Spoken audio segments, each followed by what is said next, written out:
October 17th, 2022, 3:12 a.m. The 911 call was brief. A single sentence whispered through static.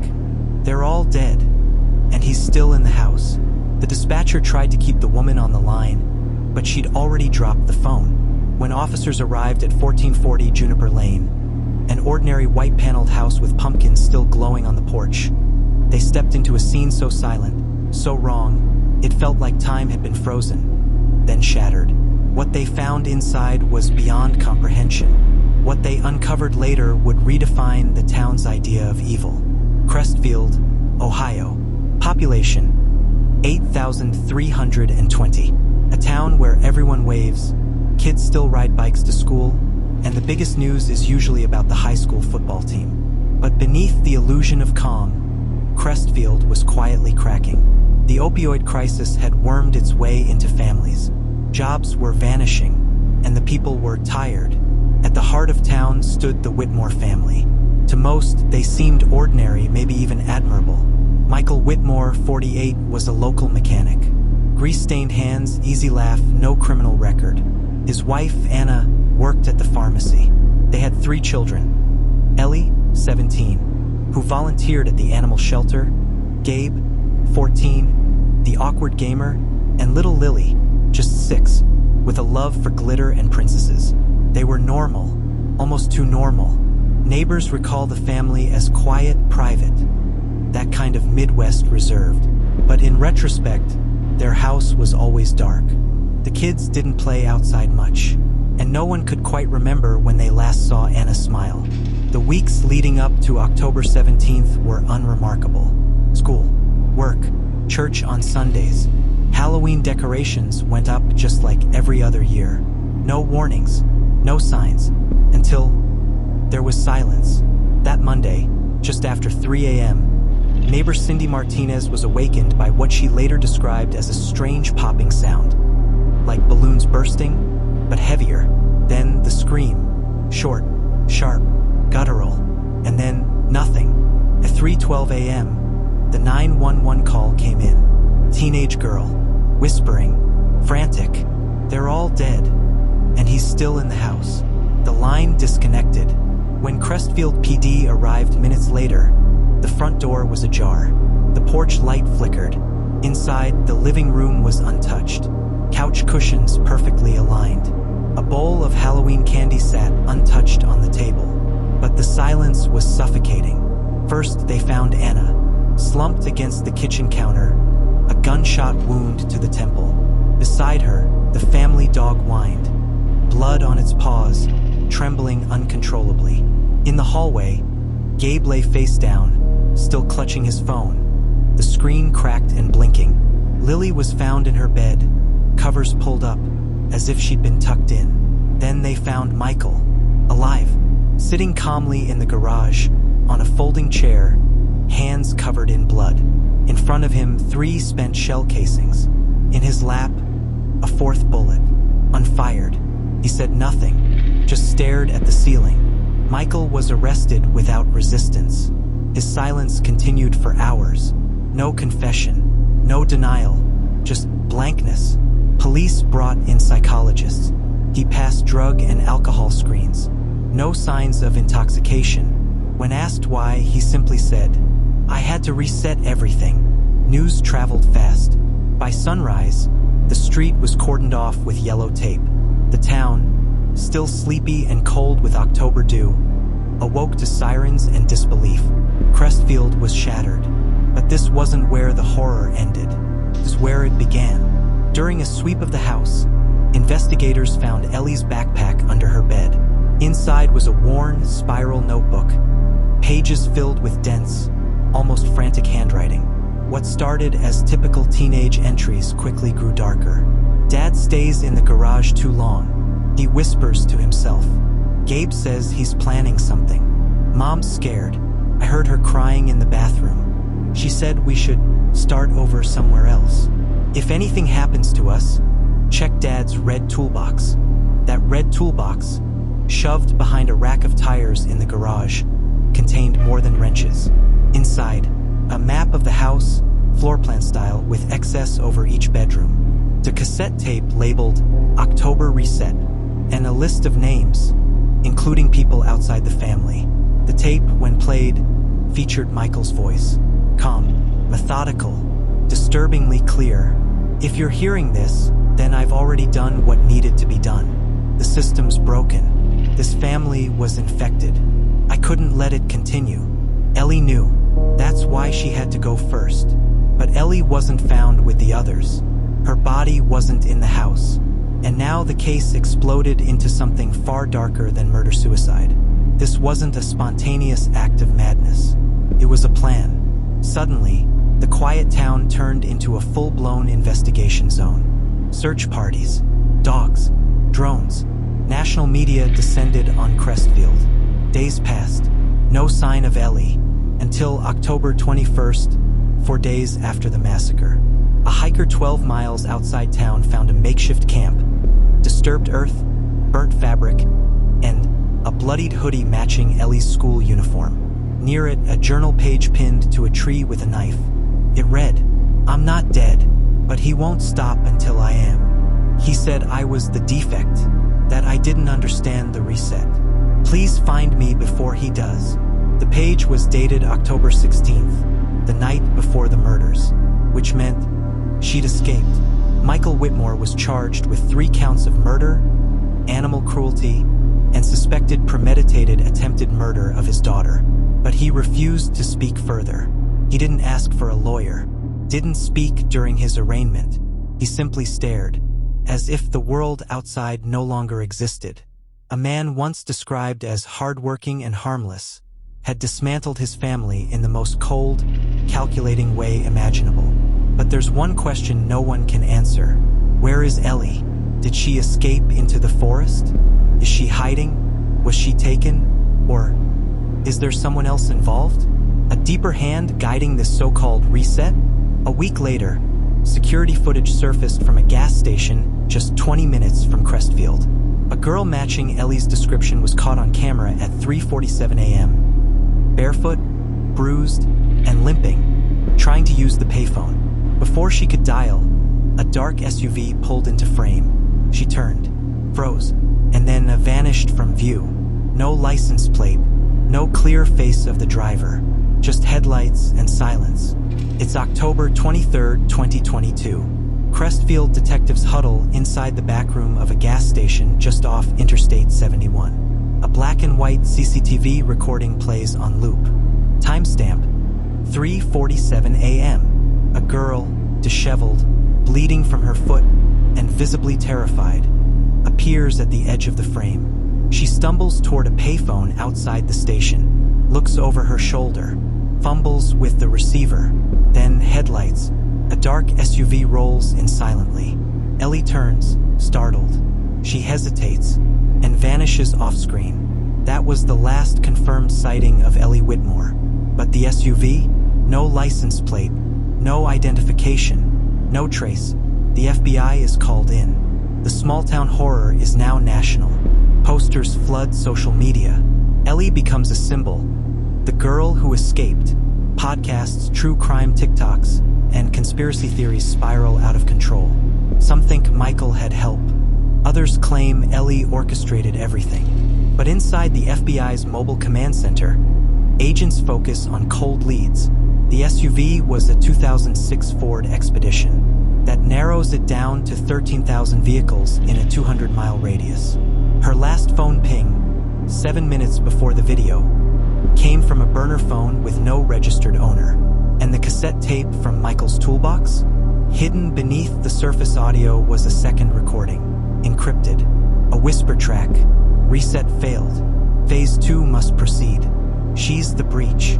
Michael hadn't been acting alone. 3 days later, 27 miles from Crestfield, a hunter stumbles upon a bunker, an old storm shelter, half buried in the woods near a defunct Boy Scout campground.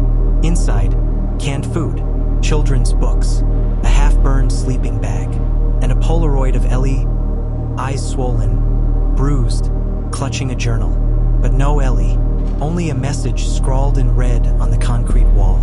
Trust no one, especially those who say they're here to help. The tone shifts. This isn't just a story of a girl on the run. It's a story of someone hunted by more than one enemy. Then came the tip.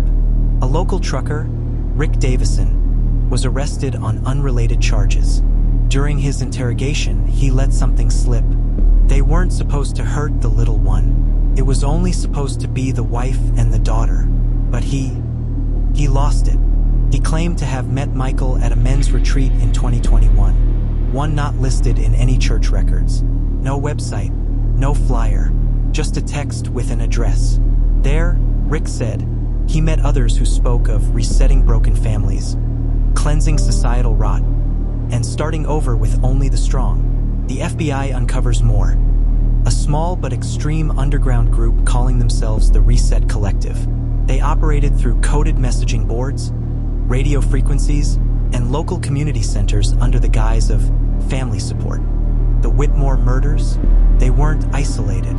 In 3 other small towns across the Midwest, similar massacres had occurred. Parents killing children, all followed by eerie tapes. Each spoke of resetting, and in each case, a child always went missing. In January 2023, another girl is found, 13-year-old Rachel Haynes. She'd been missing for 6 months after surviving her father's attempt to kill their family in Indiana. She was alive, malnourished, scarred, but alive. When asked why she never came forward, she said, "Because they said they'd find me. They always do. They found Ellie. She tried to stop it, but she couldn't. So now they want to make an example of her." Ellie, Rachel claims, knew too much.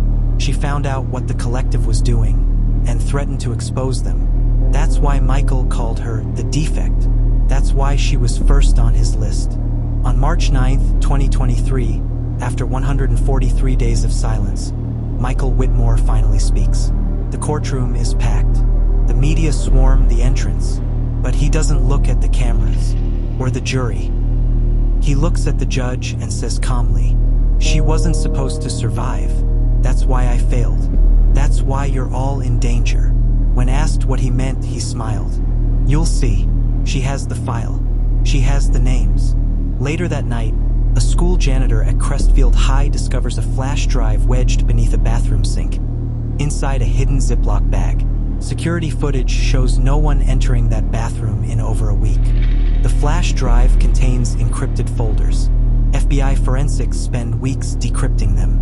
What they find is chilling. Names, dates, maps, recordings of secret meetings, photos of children tagged, candidate, unfit, and potential asset. And among the files, a video. Ellie, sitting in front of a camera, pale, shaking. "If you're seeing this, I failed to run. Or maybe I chose not to. You need to know. This didn't start with my dad. And it's not going to stop unless someone ends it." They recruit parents through grief support groups. They scan for weakness, depression, addiction, trauma. Then they convince them their families are broken, that starting over is salvation. She pauses, looks off camera. "I have names. I have footage. I'm going to upload everything. Unless they find me first." The last frame freezes on her face. Eyes hollow, jaw clenched. April 2023. A rural farmhouse in Kentucky burns to the ground. Fire investigators find a phone melted into the wall. The SIM card is intact. Texts from an unknown number. Upload stalled. Too dangerous now. Trust no one, not even Rachel. Phase 3 is in motion. If Ellie lives, the whole system falls. As firefighters comb the debris, a neighbor approaches quietly. "That girl? She was here, just last week. Said her name was Anna, but she had those same eyes, like she'd seen ghosts." April 28th, 2023, 4:12 a.m., Frankfort, Kentucky. The farmhouse fire still smolders as federal agents sift through ash in silence. What they're really looking for isn't a body. It's a story, a trail that could lead to the truth. They don't find Ellie's body, but they find her handwriting scorched into the back of a wooden dresser drawer in permanent marker. I know what Phase 3 is, and I know who's funding it. Back in Crestfield, investigators start linking dots they missed before. An FBI agent named Denise Rowe begins piecing through Ellie's flash drive again. Among folders labeled with aliases and locations is one quietly titled Briarwood Trust. Inside it, financial records, a web of shell corporations routed through churches, support groups, and family foundations, legitimate on the surface but hiding something darker. A single name keeps popping up. Gordon Callister, a former child psychologist turned motivational speaker, publicly known for his TED Talks on resilience through reinvention. Secretly, a founding voice in the Reset Collective, Callister operated across state lines, small-town community centers, private retreats, preached reclaiming your legacy from generational rot. He wrote books about selective parenting and the myth of unconditional love. His podcast, deleted from all major platforms, encouraged listeners to trim the tree if the branches threaten the root. It wasn't just rhetoric. It was doctrine, weaponized psychology. When FBI agents raided his Arizona ranch, they found more than tapes and manifestos. They found a list of children, prospects, sorted by psychological profile. Ellie's name was underlined 3 times. Red ink. Next to it, turned. Asset lost. But one name appeared even more, almost as frequently. Rachel Haynes, the same girl who said Ellie was being hunted. In a federal safe house near Indianapolis, Rachel is interviewed again. She tells a familiar story. Trauma, escape, fear. But one of the agents, a tech specialist named Jay, recognizes something strange. The audio in one of Ellie's flash drive recordings had been compressed and re-encoded with a secondary layer. A hidden watermark traced back to an iCloud account. Rachel's. She hadn't just known Ellie, she'd tracked her. The flash drive? Ellie never mailed it to the FBI. Rachel did. When agents confront her, Rachel doesn't deny it. She was going to burn it all down, and I wasn't ready. Not yet. You don't understand. We were going to change everything. Together. But Ellie, she wanted to expose them, even if it got her killed. On May 4th, 2023, a dead drop is found in an abandoned railcar outside Chillicothe, Ohio. Tucked beneath a loose panel, a burner phone, low battery, with a single unsent message saved in drafts. From Ellie Whitmore to unknown contact. I'm going dark. Rachel lied. She's not the only one. They want Phase 3 to be public. Chaos equals control. I'm going to end it. If you find this and I don't come back, tell the truth. Attached to the draft message, a 90-second voice note. You think it's over when they're arrested, when the leader is exposed. But it's not. The collective isn't one man. It's a mindset. It spreads in silence. If I don't stop them tonight, the next reset won't be a family. It'll be a school, community center, a city. She pauses, shaky breath, the sound of a door opening in the background. Wish me luck. Agents trace Ellie's last burner signal to a location just outside Cleveland, an abandoned youth correctional facility, long shuttered and overgrown. They arrive 12 minutes too late. Inside, they find 7 unconscious adults, bound with zip ties, drugged. On the walls, projector screens, notes, names, a timeline, all the planning for Phase 3. Ellie's fingerprints are everywhere, but she's not. On the chalkboard, scrawled in large capital letters, I reset the reset. Tucked under a flashlight is a folder marked Briarwood Records, press copy. Inside, everything. The collective's financials, recruitment scripts, photos, abuse allegations, testimonies, scanned letters. Ellie compiled everything, labeled it, timestamped it, left it with a single sticky note. Give it to every outlet that still cares about truth. May 12th, 2023. The New York Times, ProPublica, and 60 Minutes simultaneously publish exposés on the Reset Collective. The Briarwood Trust is dissolved. Gordon Callister is indicted on federal racketeering charges. State prosecutors in Ohio, Indiana, and Kentucky reopen cold cases tied to domestic killings. And the name Ellie Whitmore becomes etched into the public consciousness. A girl who saw horror, refused to stay quiet, and disappeared to keep fighting. 1 month later, A mother and daughter stop at a roadside diner in western Colorado. The little girl drops her toy on the floor. Someone picks it up. A young woman, in a hoodie, ball cap pulled low, slight limp, a jagged scar above her eyebrow. She smiles faintly at the girl, hands the toy back, then slips out the door before anyone asks her name. The mom later tells police, "There was something in her eyes, not fear, but fire, like someone who walked through hell and decided to stay near the gates to keep others out." Security footage confirms it. It was Ellie. She's still out there. Some heroes don't get medals. Some stories don't end with applause. But sometimes, the person everyone thought was a victim becomes the one who dismantles the system from within. Ellie Whitmore didn't just survive. She became the one thing the Reset Collective never planned for. A witness who lived, a girl who fought back, and somewhere out there, in the shadows they created, she's still watching, still listening, still resetting on her own terms. If this story gripped you, don't just scroll past. Hit that subscribe button and join us for more chilling true crime investigations. Thumbs up like the video to support more stories like this. Speech balloon, drop a comment below.